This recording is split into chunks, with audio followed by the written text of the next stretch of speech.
Hillary Clinton apparently still not over her 2016 defeat to President Trump. She's now claiming the election was stolen from her. Watch this. I think it's also critical to understand that, as I've been telling candidates who have come to see me, you can run the best campaign, you can even become the nominee, and you can have the election stolen from you. So, Brian, I think this is a situation where you look at Hillary Clinton and she's saying, you know what, we really have to be sure that we win by a compelling amount. Actually, Nancy Pelosi picks up on this. I'll show you that in a second. Because she's not sure that Donald Trump would peacefully leave office. Which is ridiculous. I mean, her point of being she's just not self-aware. And one thing, Juan, I think there's nothing better than somebody who admits to when they lose and they say, this is where I blew it. And the popular vote doesn't mean anything because that's not how we judge it. We got to win states. I didn't win enough states. I lost 30 states to Donald Trump. That's my problem. Instead, she goes, I win the popular vote and it was taken from me by the Russians. And it makes me really appreciate Al Gore. Al Gore could have said all the time, the governor of Florida was Jeb Bush. I barely lost to George Bush by 500 votes. Man, if I only did a whole state election, it would have been different. He could have made a ton of money speaking across the country. Instead, he did what Jesse would have done, grew a beard and taught at Columbia. And that I really respect. And made millions of dollars. But instead of saying, hey, here's the problem. I made a big mistake, private server. I made a big mistake. I let Uma Abedin go on the laptop of Anthony Weiner. I made a big mistake. John Podesta let a naked email server out there, allowed people to hack into it. That's where I dropped the ball. A naked server, interesting. Yeah, well, you know, I strongly disagree with that, but I'll leave it. It sounded like I won you over. No, because, you know, I think Russian propaganda had a lot to do. But Kennedy, what about Jerry Falwell saying, you know what?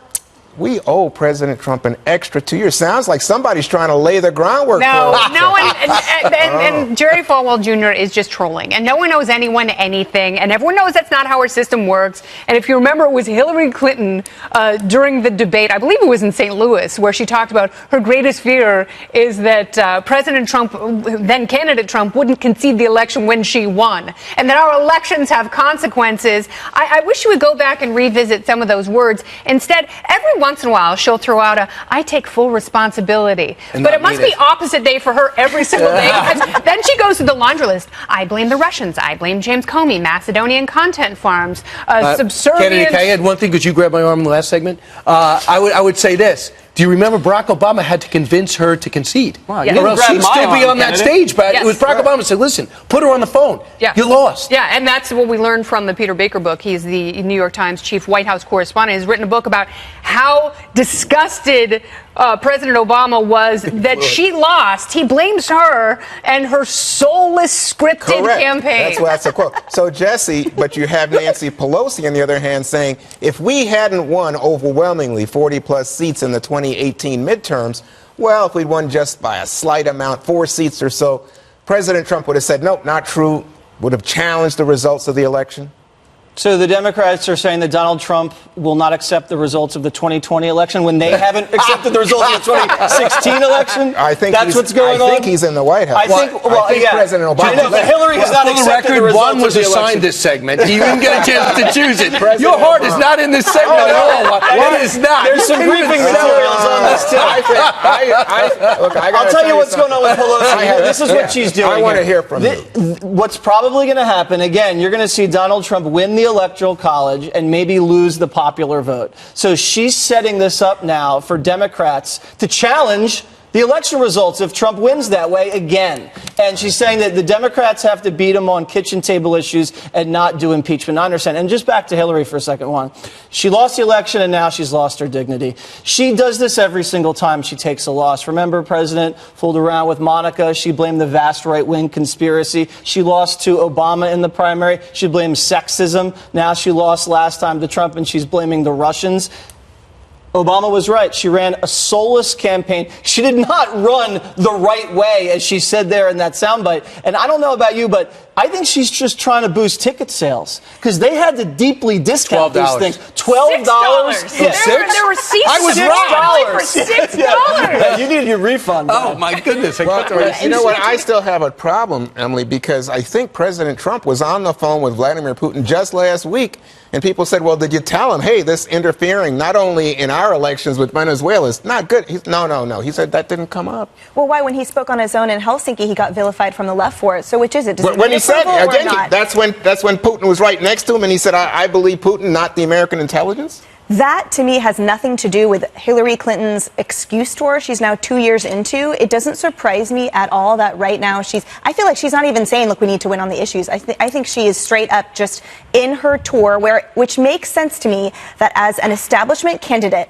who actually won the popular vote and yet still lost, that she probably it's hard to step aside. She is a victim complex. She's probably a narcissist. And to her, to watch Joe Biden emerge from this pack leading it, and everyone's obsessed with, streaming their lives except for Mayor Pete, and she probably is aghast. But she should step aside and focus on being productive in a different way, whether it's lecturing at Columbia or something different, because it's making her look so bitter. And she still had to say kind of like, I'm the matriarch. Like, when candidates come to me, young people, this is my advice to them. Can you imagine those meetings, though? I was thinking about that when I read that quote from her, how annoying it is. Like, oh, okay, I guess we have to go see Grandma Hillary now and hear the speech about how she was the best candidate, ran the best campaign, and she was the nominee, but the election was stolen from her. And maybe you guys could do like a choir of Lock Her Up for us. Lock her up. You guys are the ones that are obsessed with Hillary Clinton. I feel bad for Bill. I go Bill's legacy. So we don't dig her up every weekend. Yeah, you guys do it. Hey, she's on tour. Trump does it at every rally. It's one of his biggest hits. It's a reliable hit for Trump.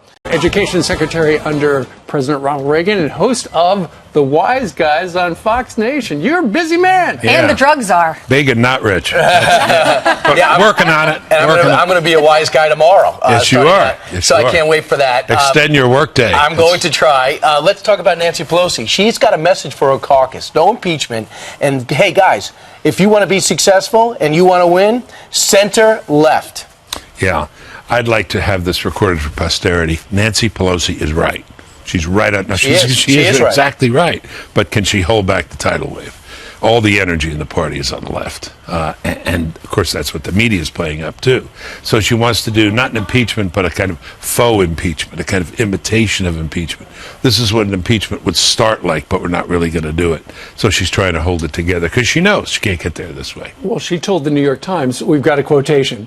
If we win in 2020 by 4 seats, by 1,000 votes each, he, the president, Trump, is not going to respect the election. He would poison the public mind. He would challenge each of the races. He would say, you can't seat these people.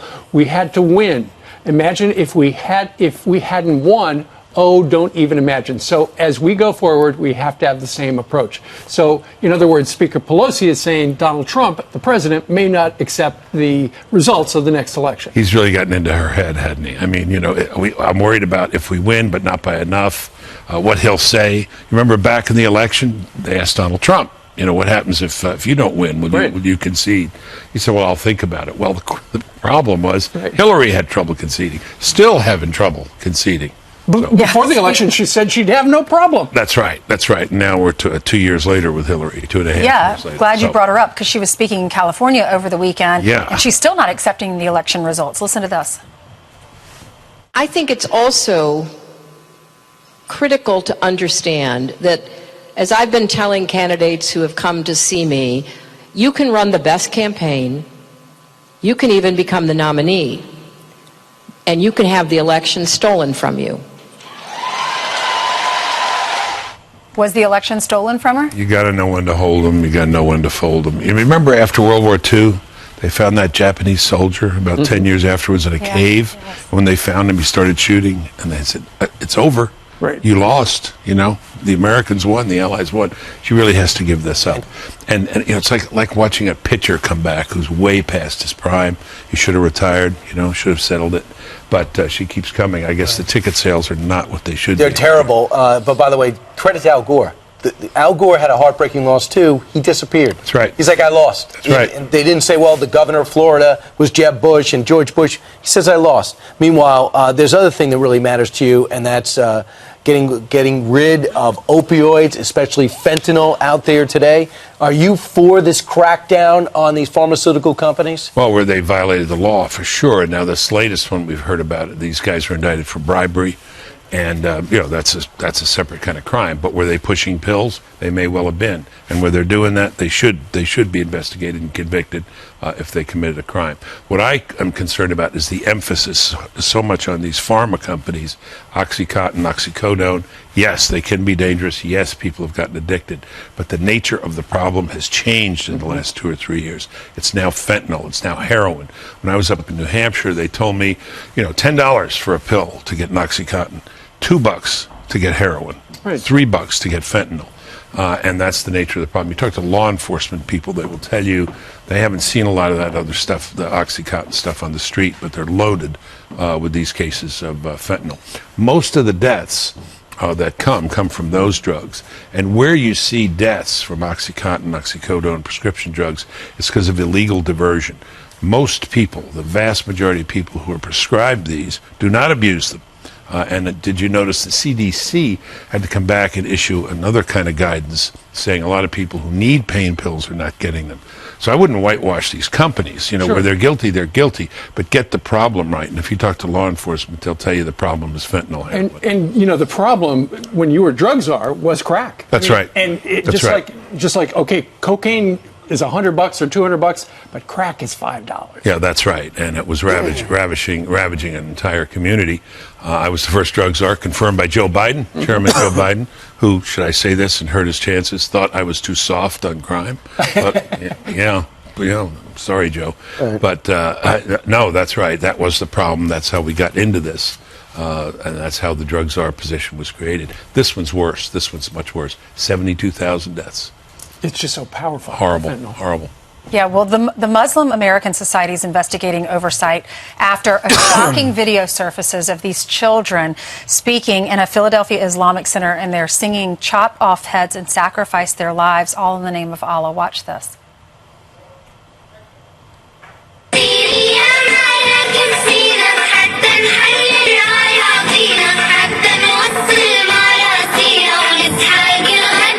شهداؤنا وهبوا الحياة رخيصة فازوا بجنات من الرضوان فاحت عطور المسك من أجسادهم أوهل تكون القدس عاصمة لهم وتكون مرجع مرجب وجبان وسنضرب الأعناق عن أجسادهم ونحرر الأقصى الحزين العاري ونقود جيش. That was in Philly. The organizer of that event has been dismissed, and the organization says that it was an unintended mistake and an oversight. Really? Unintended mistake and oversight. Talk about understatement. It was an atrocity. It was horrible. I think when we watched it, we were all kind of reminded what we were thinking 10, 12 years ago when we were seeing all these madrasas reports. It's horrible. And the entire Muslim community needs to speak out against this loud and clear. You had a guest on, a very good scholar, who says the Muslim community is offended by this because of all the good-natured and well-intentioned Muslims. That community needs to speak out and condemn this kind of thing in no uncertain terms. That is horrible. What you teach the children matters. I would think so, considering they weren't ad-libbing, they were reading. And there were adults in the room. There were a lot of adults in the room. And so this thing had to be vetted by some number of adults. And as you said, not Baghdad, not Tehran, this was Philadelphia. And it's so unbelievable. Here's what a statement from the Muslim American Society said. Not all songs were properly vetted. This was an unintended mistake and an oversight in which the center and the students are remorseful. MAS will conduct an internal investigation to ensure that this does not occur again. It's the echoes that statement of some guys did something. Remember that? Congresswoman Omar. That's right. Understatement. hard to believe it's Understatement to say the happening in least. I would love to hear from her now. Yeah. This would be a great opportunity for her. Be a great opportunity for her. All right, Right. wise Thank guys, you. what's coming up? You said Brian's going to be on? Brian's going to be on, and you never know when Brian's You don't need gonna- anybody else. But you don't need anybody else. What do you mean there's other panelists? Yeah, right. I know. Well, I talked to one Fox News contributor who said, I only do solo. I said, oh, excuse me. I'll get you. I will tell you who that is. We'll get your own show. We got Ari Fleischer. You and Ari, it's going to be great. And we have Stuart Varney. Apparently, there's some news on the economy. Right, I do not like him at all. Yeah, I Stuart Varney. know. He's never welcome here. We're going to have a great show. If you don't have Fox Nation yet, you should go to foxnation.com to download. You know what? Perfect gift for Mother's Day. I forgot Lawrence Jones, who's probably going to steal the show. Absolutely. That He always guy's a does. star. He always right. does. Are you threatening Brian? Yes. Yeah. Yes. Yeah. Not unusual. Extending Brian's workday. All right. Thank Thanks, you, Bill. sir.